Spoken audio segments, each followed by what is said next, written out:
First of all, thank everybody for being here. I know out of all the different, options you had, you chose me at 4:30, so I appreciate that. So just want to say thank you.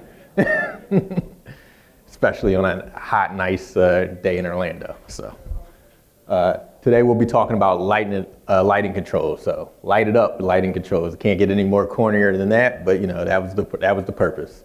And everyone here, are experts as lighting controls. You know that we have lights on, so it's one of the things that every person that you come across to understand what lighting controls is. So, I guess we'll go over the learning objectives, but we'll go over some of the code requirements. We'll talk about, the different strategies throughout the industry, monitor and control, walk through the process for lighting controls, and look at some of the conflicting strategies and common mistakes. So, there we go.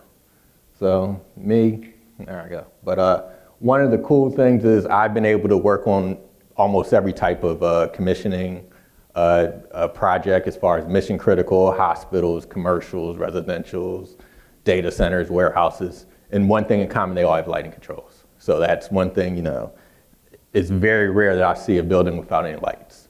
Maybe an open shed. So, and lighting as a whole, this took, unfortunately, the new survey results come out in November, but as of 2012, lighting accounts for about 17% of all commercial building energy consumption.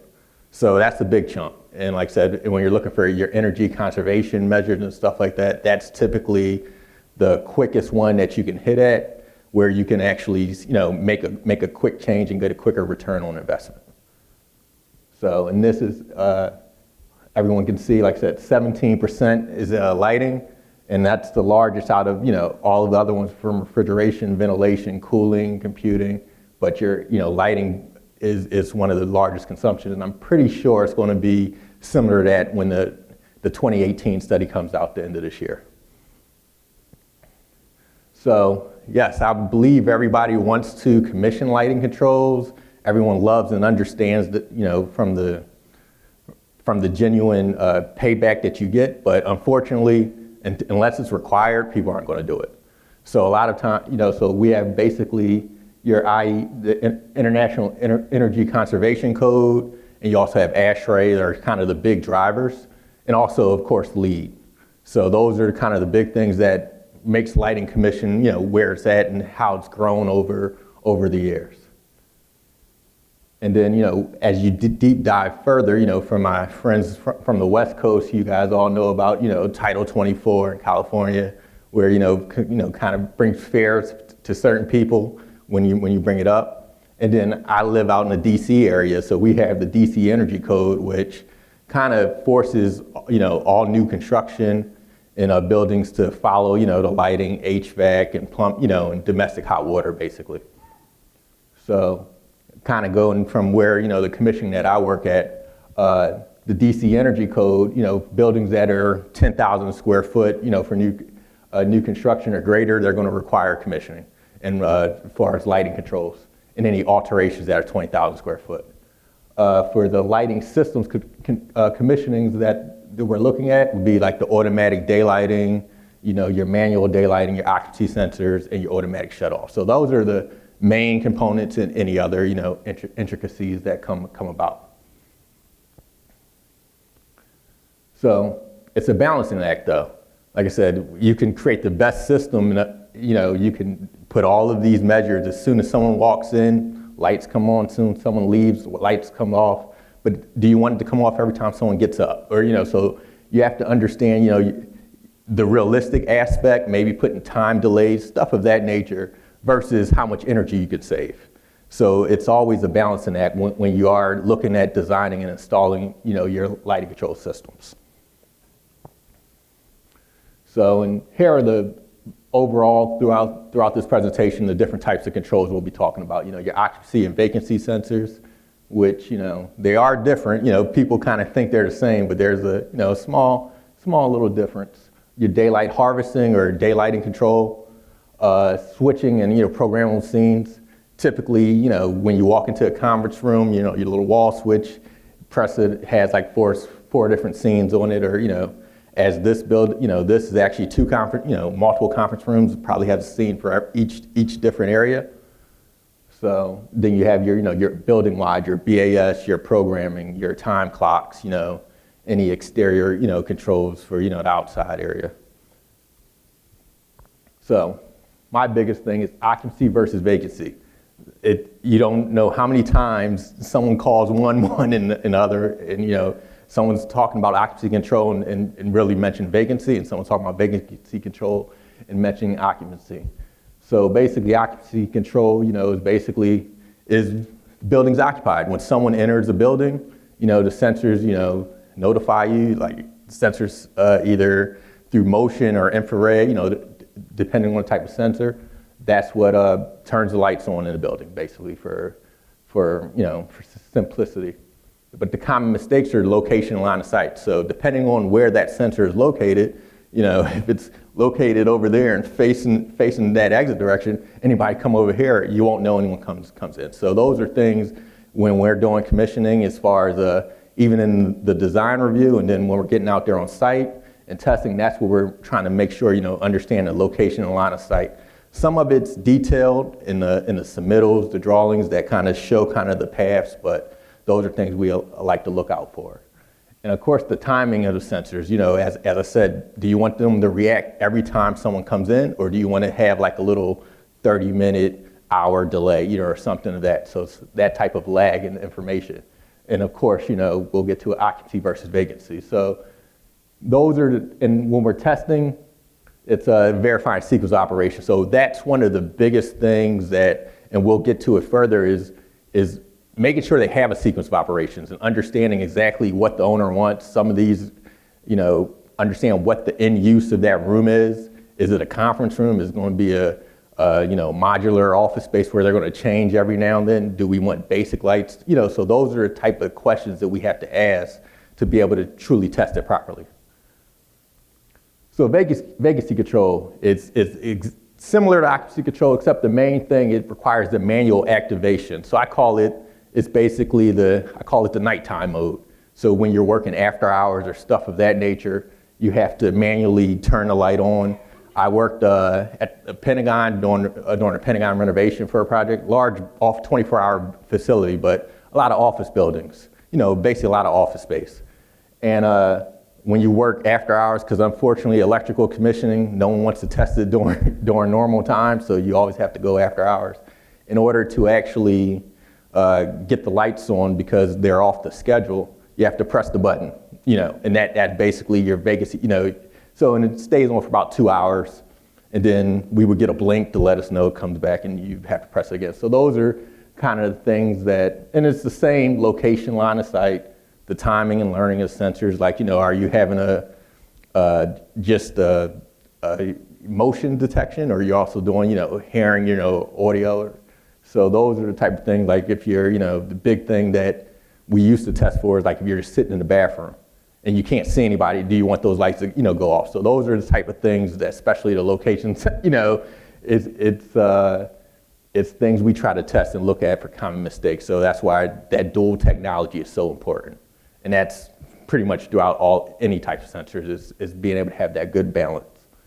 And like I said, the testing is always the sequence of operation, line of sight limitations, and the response time. So those are, some of the big things that I try to look at when we're testing, for lighting controls. So our favorite, daylight harvesting, daylighting controls, basically when it's a nice day, sunny windows, do you need your lights at full blast? And that's basically, it's a lot of thermal comfort as well. So where, like a lot of times, before this became a big thing, you would go into office buildings or stuff like that during a sunny day, and people manually actually turned the lights off, where you can't even, if they didn't have control, they would go in there and pull out the fixture, or like unscrew the fixture before the, the LED days, and then keep the lights off so they can have a nice relaxing afternoon on a Friday. So like I said, a lot of times they're too close to the windows. So you would think, being right at the windows, you want to get the maximum light, but you also want to get that angle that the people are actually using. So that's why understanding the sensor location, especially with the manufacturer's recommendation. So looking at that, those are the type of things that we'll get in the submittals, we'll get in the drawings, and trying to look at that and get it before it gets into the field. In zoning, I've tested a couple projects where we've actually, the sensor worked perfectly, but the lights that it affected had nothing to do with the ones in the window. So it's great, it works, but the intent of it is for the actual people that would be affected to make sure you're kind of easing that pressure off their eyes. And like I said, to test those are kind of simple. It's basically, because the sensors are basically like photocells. So you cover it, you cover the photocell, to verify that all the lights fully come on. You take it off to verify that that the lights go off. So that's kind of or shine a light to it if it's during the day. So with a flashlight. So we've done, depending on the location, you tie up a little cup or something. So we've come to creative ways to test these things. So I don't have a patent on it, but you get a paper cup and do it, and it'll work. Question. So yes, we do. And like I said, I was focusing on lighting controls, but yeah, a lot of times you have to meet certain foot candles based on, what type of space, if it's office, if it's offices, a classroom, and those type of things we look at as well. And to make sure that the combined light level still matches when you're doing daylight harvesting. Or daylighting control. I'm so used to calling it daylight harvesting, but we call it the other way. And like I said, verify the fixtures controlled. So those are kind of the big points for daylight harvesting. Cool. Switching and programmable scenes. So those are, every little conference room you walk to or something of that nature, you'll have your scenes. I believe they're probably behind here, so not everyone could access them. But where you have your dimming control, you have your shade, sometimes your shades are connected to, you have your conference mode, you have your all lights on. So understanding, the scenes, gives you the ability to whatever use that you want. Like sometimes here, if we're watching a movie, all the lights dim, and that's just a scene. So instead of you having to manually push it. And then, like I said, a lot of times, sometimes when they're doing some of the wiring, the pole switches, and they'll mismatch it. So when you're pressing, like my favorite is off on is always backwards. I don't understand it, but the ones that turn the light off typically turns them on, and the one that turns them on turns it off. It's a pet peeve that I typically just, hey, we need to change it.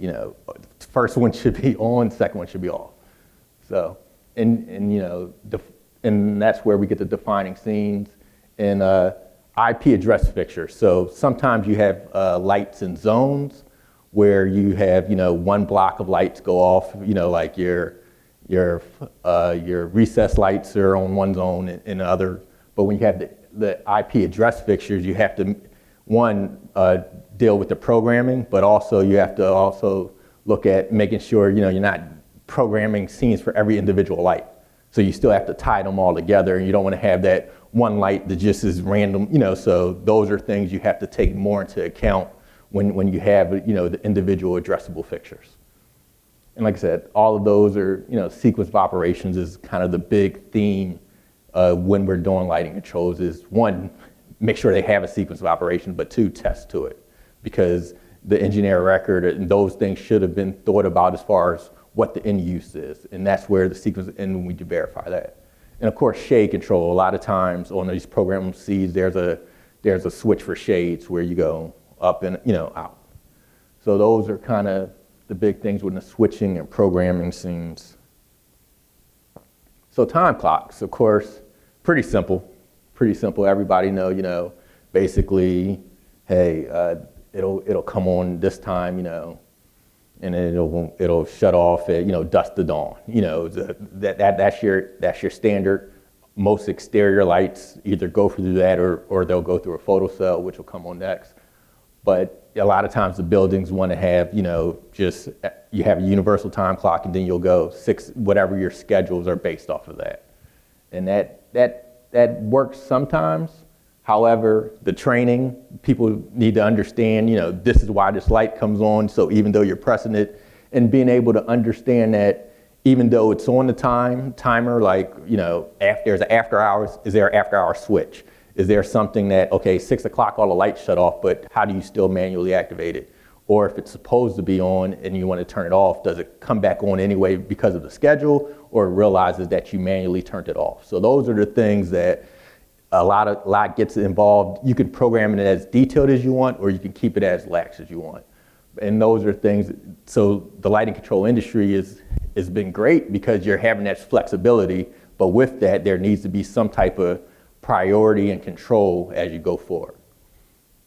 And like I said, and the testing are pretty simple as far as, you adjust the time you test out of schedule, in schedule, like if, the test is 6 to 3, lights come on, you test it at, you change it to 5 to 2 and verify that, it's 2:30 that the lights went off or something like that. So that's kind of when you're dealing with the schedule basis, more of adjusting the schedule or verifying that, hey, you turned it, even though the schedule's on, you can still turn it off. So those are the type of things that we look at when we're trying to test them.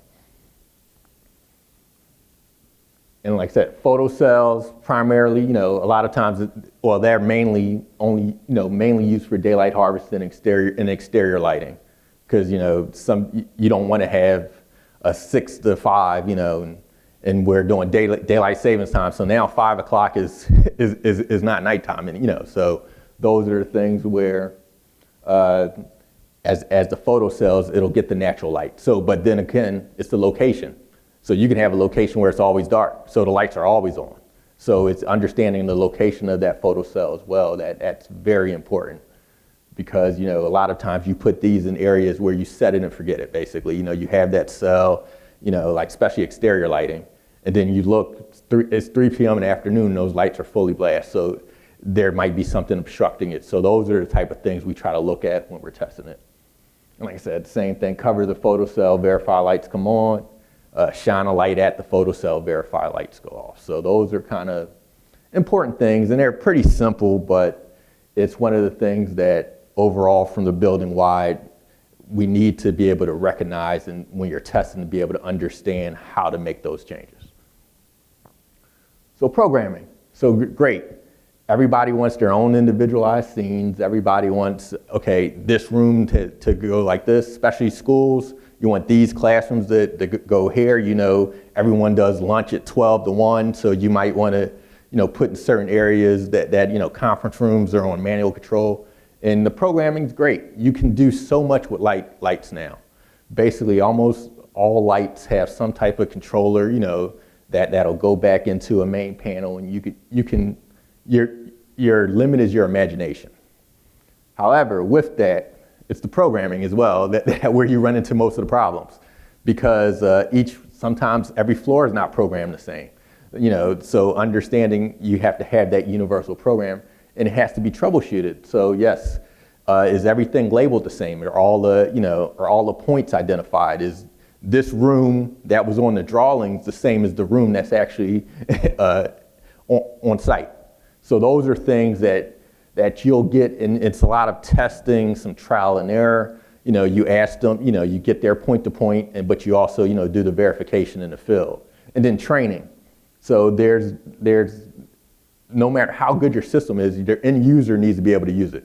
So if you make it too complicated and he or she can't turn on the lights, then, we've kind of failed in our intent. So that's where training is a must. And, I recommend a lot of times when we have our building owners, we recommend hands-on training. So something like this, you actually need to go through and do it. You can watch the training, you can watch someone else, but until you actually do the hands-on training, I think it's easier for you to grasp. And of course, when we're testing, and sometimes we're guilty of this, is do we want to wait 30 or 40 minutes when we're testing? So we override to have things for 5 minutes, turn the light on, leave, and have it, make sure it shuts off in 5 minutes.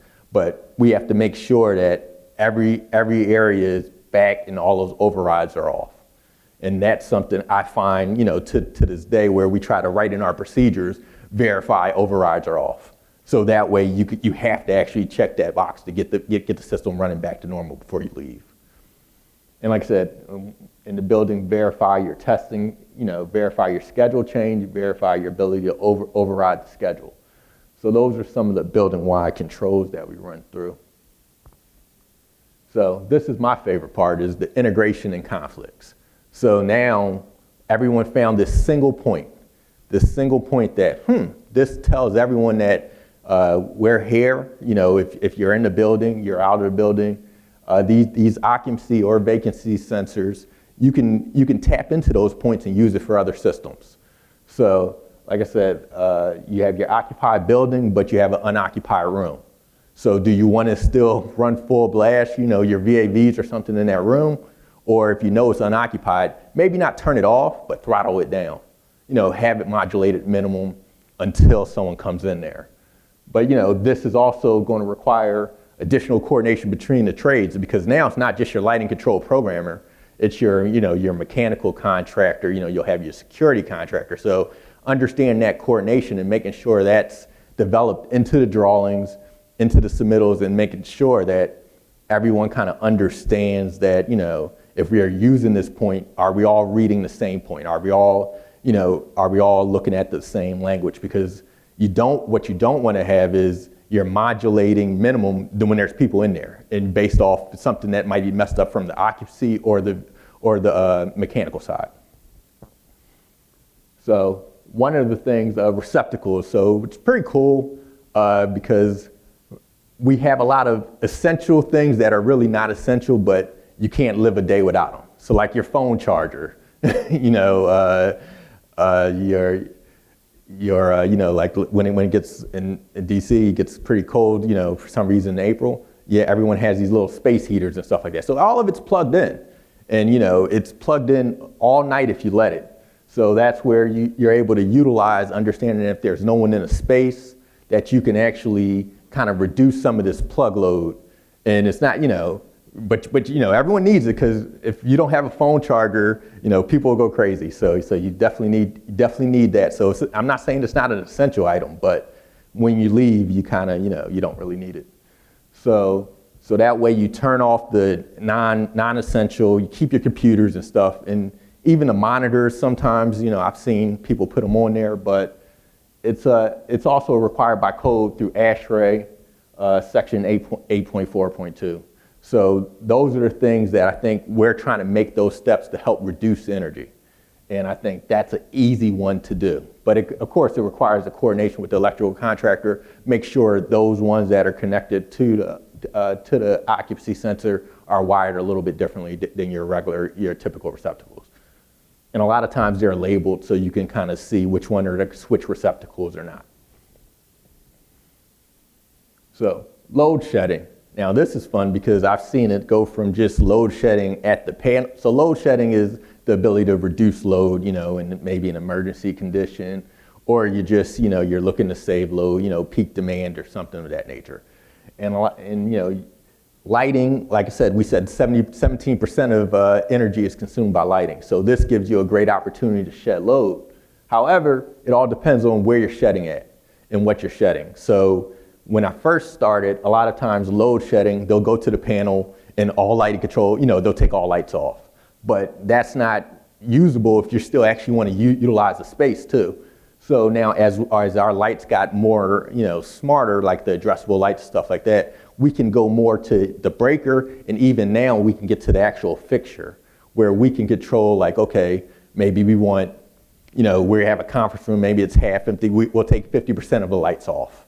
And then, you'll go through your classrooms, you can see based off occupancy, oh, we can shut off this classroom, this classroom, this classroom, instead of, at the panel level where you're just open all the breakers and then, and that's where we're at. So that gives us more flexibility and, this to be able to make it usable but still save energy. And that's where, like I said, it all depends, but it will require additional programming. And of course, with programming, you get additional concerns as far as testing, back checking, and stuff of that nature. So those are some of the conflicts you get, but like I said, there's a lot of advantages to utilizing the technology that we have. And it continues to change every day for the better. So like, as I mentioned before in my earlier example, HVAC control. So, tying your terminal units in your spaces to the occupancy sensor to know when it's occupied or when it's not. So even though you might have, your occupancy schedule for your terminal units where, typical the building opens at 6, building opens 5. And that's fine, and it looks at based off the load and stuff of that nature and based off your set point of your thermostat. But if adding that extra layer that no one's in this room, so do we need to keep it at 75 degrees? Do we need, can we, and if we know no one's going to be in a room, like put a time delay on it, put it for, no one's been in this room for 30 minutes. So it's not just no one walked out then came back on. So then you have to ramp up the motor that adds another electrical, so it's trying to be smart and looking at it from a total building point of view, not just, the lighting or the VAV perspective. And of course, it's coordination between the lighting control programmer and the mechanical contractor. Whose fault is it when something goes wrong? That's basically what it comes down to. And it's being able to troubleshoot, being able to identify, okay, this is working, this is the point of failure. It's the occupancy sensor, or no, this motor's not reading, or it's not reading the right point from the controller. So, and of course, the line of sight. So that's where that understanding, getting the basics for the occupancy sensor and getting basics for the location is paramount when you're trying to integrate it with other systems. Because like I said, at the end of the day, if the occupancy sensor is the point that everyone's using, that's going to be your biggest weak point and your biggest opportunity for things to go wrong. And security. So this is, and like I said, I know we've talked into some of the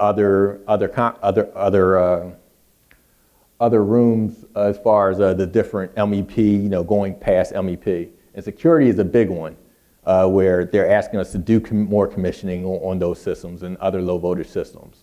And one of the big things, it's typical I've seen is it's tied into if you have an incident somewhere and it's either through like a door reader or they motion detection, the lights come on as well in that area. So it kind of isolates the help with the camera and stuff of that nature. So it gives the lighting control is kind of used as a backdrop for a lot of systems. And like I said, it could be the key card, it could be based off of someone pressing the alarm code wrong, and so those are different opportunities for security to get a little more visibility, especially when you're dealing with anything that happens exterior. Like even most of our residential homes, a lot of times will have those motion cameras or whatever, and the light comes on if you see. So that technology has been taken more to the office setting.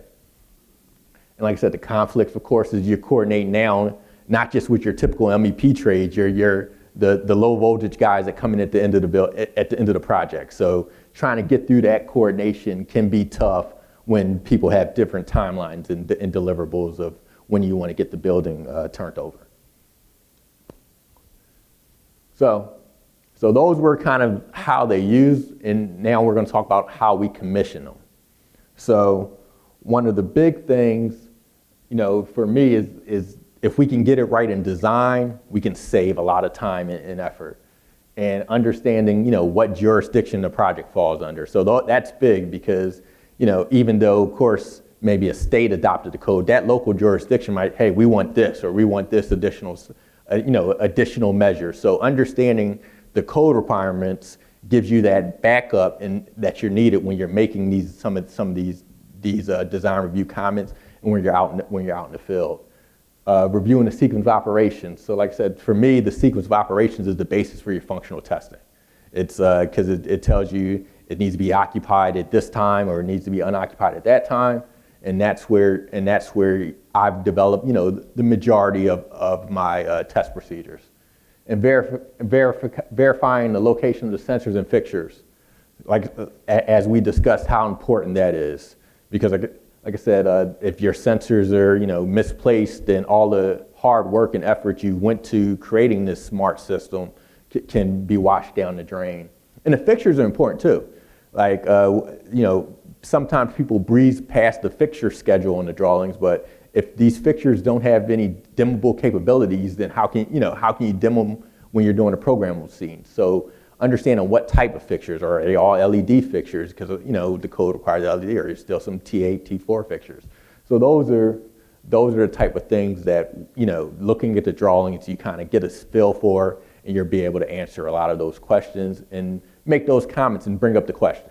Like I said, we're not the engineer of record, but at the same time, these are the type of things that help assist with when we're looking at the drawings to help us prepare for when we're out there functionally testing. And this is a typical sequence of operations, kind of goes through the different floor, different open offices, typical office, your bathrooms, your multi-purpose space, your IT closets. So some are manual switch on, like a vacancy, and then it'll shut off when you leave. I think one of my biggest pain points, and I used to see, is the switches, your typical light switch in your closets, like your janitor closet or something like that. There's how many times someone's went into a janitor closet or a storage closet, got something, turned the light on, closed the door, and if no one's been, it can be a week before someone goes back in there and sees the light on. So putting some type of sequence where you have those automatic off no matter what, even if you turn the switch on after a period of inactivity, can just save so much money in the long run and save time and energy. So I think understanding the lighting sequence, understanding what the space is in use, if it's typical office interior, if it's exterior, where's it located? Are there windows in there? So there's daylight harvesting. Getting that from the sequence operation, I think, is paramount. And if it's not there, ask those questions. Because like I said, we have the drawings, we have the locations. And the more we can get, now, is the more will save time and understanding when we're out in the field.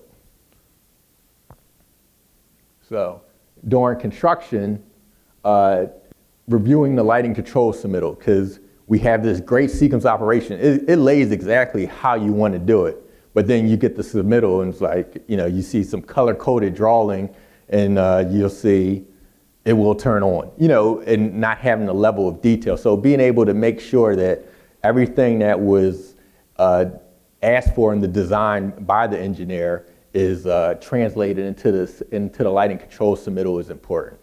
Because what's in the lighting control submittal is what you're going to get in the field. So I know how great the drawings were, but if the submittal doesn't match that, the lighting control installer understands what the designer is asking for, then we're going to have trouble when it comes to commissioning. So in the naming convention, that's something that I found multiple, when we're having trouble in programming, a lot of it's the naming convention. Because the naming convention from the control side doesn't always match the naming convention, on the BAS of how they named the room. And then when you're trying to call out a zone or call out different areas, you're running into trouble when you're out in the field doing testing. So those are important things to look at. And like I said, when we do site visits, location of the sensors, sensor looked great, on the drawing there was nothing there, but then you start getting furniture involved. You start getting little mini closets. They had to reroute some ducts, so they added a new bulkhead to cover it. So now that sensor is kind of useless. So those are the type of things for lighting control when you're looking, when you're walking through. I try to keep an eye out for. So testing. So this is what everyone, hey, we're ready to test. We come out there and the installing, so a lot of times the installing contractor, the electrical contractor who installs the light isn't the guy who did the programming. So he's like, well, I can turn the scene. I was like, yeah, I can do that too. But you'd actually need someone who actually understands the programming that was done to be able to run through any issues, even if you want to change the set point. Because a lot of times when we try to test, and this is something, as commissioning, as commission providers, our goal and what's supposed to happen is we test when construction is complete. That's kind of how the process is laid out. Unfortunately, I never get a chance they're always doing construction while we're trying to test. And that's just the nature of the beast. But when it comes to lighting, it's very sensitive as far as you have guys coming in, working, a totally unrelated area, walks into that line of sight. Now you have to reset the test. So being able to, one, control the area, at least of where you're testing. Like if you're testing on a floor by floor, have that floor designated just for the lighting control team that's testing and making sure no one else comes on. And then being able to also change, do we need to wait 30 minutes if we have the programmer there? So to be able to expedite some of the testing where you can change some of the set points to give you opportunity to kind of run through more.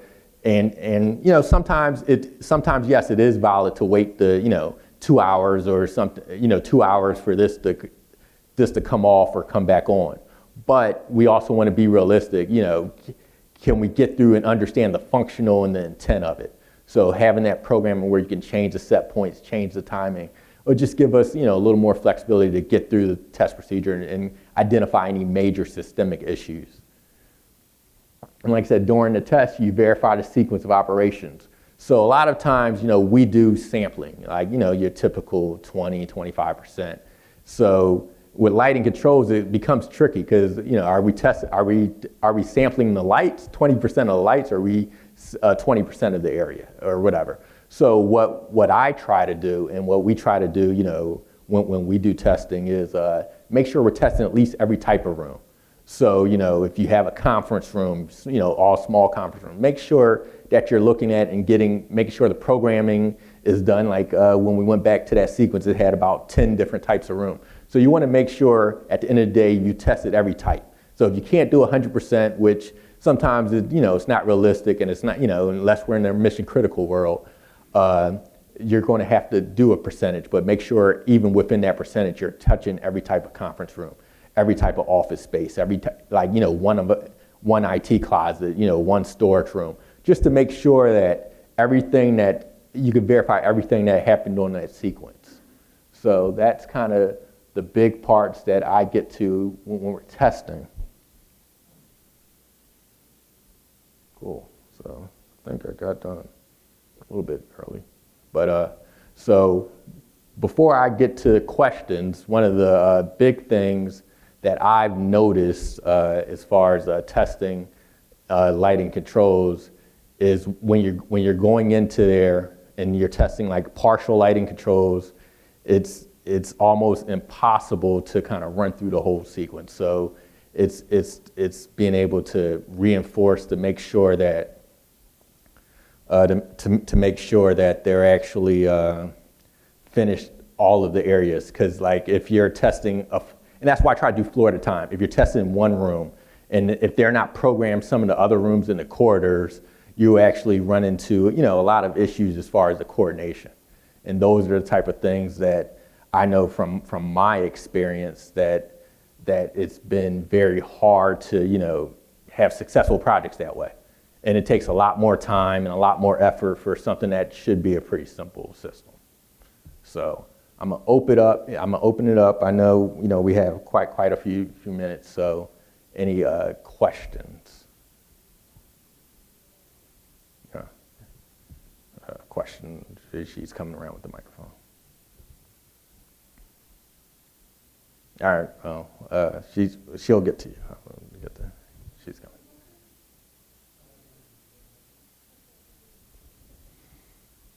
Charles, head of functional testing, how do you go about getting programmable settings often missing from design? And do you have... For me, and that's part of the commissioning team, is getting that programmer sitting into those meetings or making sure that he's a part of those commissioning meetings as we're getting to the lighting control. And a lot of times, I'll throw that in there as part of a prerequisite to testing, as far as hey, provide me your control point-to-points or of that nature, So those are documentation that we have to see what they've gone through. So we're not actually asking for the program, but some of their checkout sheets that they actually fill out, that kind of lets us know that we're ready to test. Charles, my question is kind of along the same lines. How do you coordinate with the different parties and vendors? Like, are you there when the programmer's there? Do you make them do separate trips, and do they train and install on the same day? So for integrated, it's more of a coordination. For integrated, yes, we try to test, like if we're testing, let's say receptacles for plug load, we want to, we'll go through the lighting test, but we want to make sure there's an electrician or someone on site that actually did it. So they might not have to be at the test, but they have to be available. The training, we try to ask that the training is coordinated between all the groups. As far as, just that portion, that there's someone that can speak to how they installed or any troubleshooting ideas that they might have. Good. I'm seeing more and more of the lighting controls being provided by the electrical. Of course, you commission that and things like that. And then I'm seeing the mechanical BAS contractor take it over. So in my world, I end up having to commission it twice. Yeah, and that's where it being defined in the sequence of operations, it being defined and identified early in the drawings and not as an afterthought. It gives you the opportunity to say, hey, we need to have. We can't test until that portion is done, so we can you don't have to make separate trips. And like I said, a lot of times lighting control can be done closer to the end. It's not going to make that much of a difference if you test it earlier or test it later when you're closer to the mechanical. But the biggest thing, of course, is then having that space and the freedom of as far as people being in the area when you're trying to test. Cool. I think that gentleman. I'm sorry. Well, it's so other people can hear you. Charles, well done. Thank you so much. It's really perfect. However, I didn't see you covering the 3 types of light fixtures, which is the night lights, emergency lights, and exercise. Are they part of the lighting control system, or how do you do the commissioning for them? So yes. So lights are lights, so yes, technically, but I look at that more as life safety. So a lot of times we'll do separate emergency lighting testing where we're focusing on, that emergency lights, and the night light is as far as, that's more the exterior controls, and that's where the photo cell or a time clock goes in there. But for life safety, we do test, and a lot of times we'll try to test it when we're doing emergency power, power failure. When we're shutting the power off for the generator, we're walking through making sure to see what emergency lights are still on. So that's kind of how we tackle a lot of the emergency lighting. And sometimes, we'll go through, and when we're doing the scenes, depending on how it's wired, because there's some that's always emergency, there's some that there's only emergency when you lose power. But if it's always emergency, when we're going through the different scenes or shutting, sometimes we'll shut off the light and make sure that light comes on. So that's kind of how we verify it, in the field.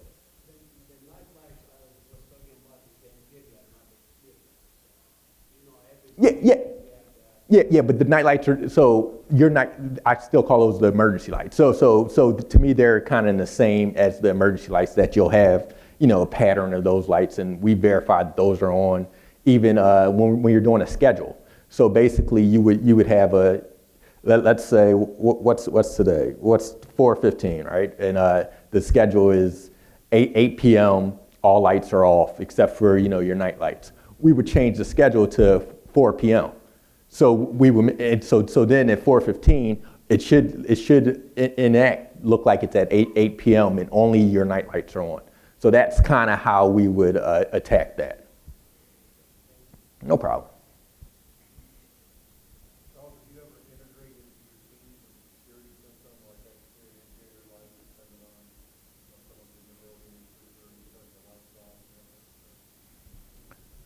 He was asked, I guess for everyone, the question was, have we ever integrated, your exterior and your interior lights with your security system, based on the intruders? And yes. So the funny thing is, a lot of it's already done, as part of the security system, where they have They have, if you have, it's like intrusion detection and stuff of that nature, where they kind of have a plan, like where they kind of isolate different areas. If you like window broke here, you want to look at the exterior area where that is and the interior area where it comes in, and maybe put lights on all the different entrances. So and that's what's currently happened today. So technology is there and they're already using it. It's just understanding what points and how, and if they want to use the lighting controller, sometimes they have their own where they override what the lights and just turn those on in the area. Do you see the industry moving to addressable IP or addressable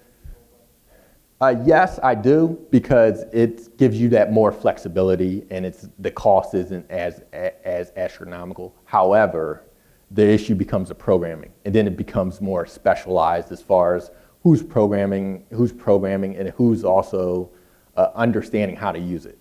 So that's where we have so much capability, but I don't think the understanding fits. People dream, oh, I want this light to come on in this scenario, and this light to come on in this scenario, but at the same time, you want to make sure everyone can use it and everyone understand it, or it becomes useless. Cool. Another question.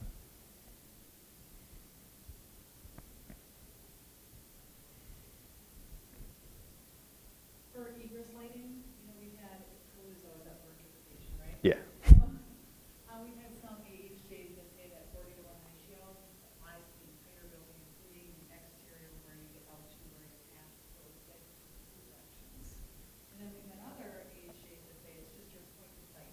From this point, 40 to 1 ratio. What do you find? So, like I said, it honestly depends on what jurisdiction I'm in. So a lot of, and that's where in the beginning I said understanding your jurisdiction, and maybe in a lot of times meeting with the HA. Some it's just up until that pathway ends, and then some it's after a couple steps from that exit door. So I've got it multiple ways, and it's just honestly there are still stuff. It depends on what the AHJ says. And it's nothing we can get around with that. But it's the coordination with them. And sometimes you ask the question, what's the intent? That's my favorite question when I don't agree with something. What's the intent? and then try to explain what my intent was to meet that. And then, sometimes it works, sometimes it doesn't. No problem. Cool. Question now.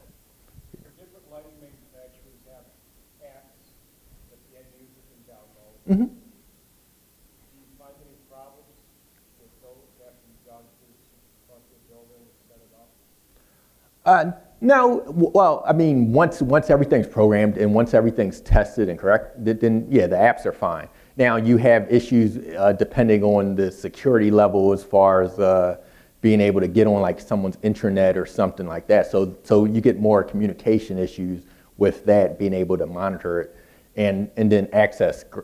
Everyone doesn't want to give everyone access to do it, and then when you're running into trouble, a lot of times you still have to go back to the local control. So yes, they work, but sometimes there's limitations to what you do versus sitting at the overall in unit or BAS unit in the workstation. No problem.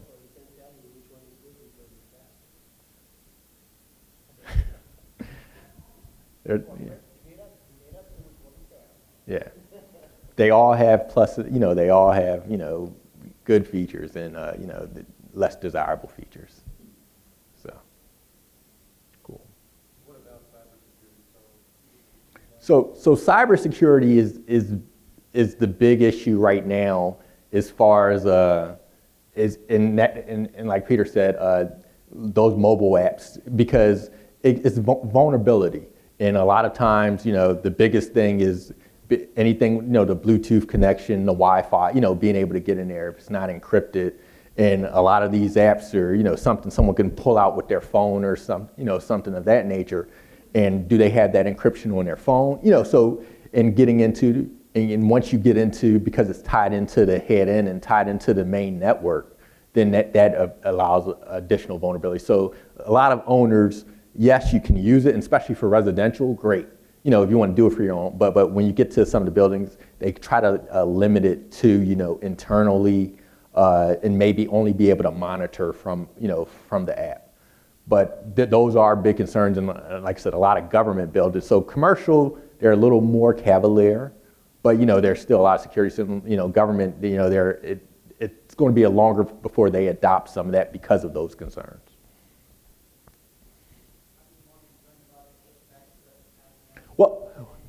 Well, yeah, but they believe anything with a Bluetooth you can get in. So those are the type of things, you know, as far as the education as well, that kind of educating the owner of what your risks, what your vulnerabilities are, and getting there. But yeah, of course, I remember the Wi-Fi, the wireless sensors, you know, for your VAV unit. Those are a big no-no, and I haven't done government work in a couple of years, but I know they were like, no, if it's wireless, you can't use this. I don't know if that stance has changed, but that's kind of the mentality, and, you know, going from there.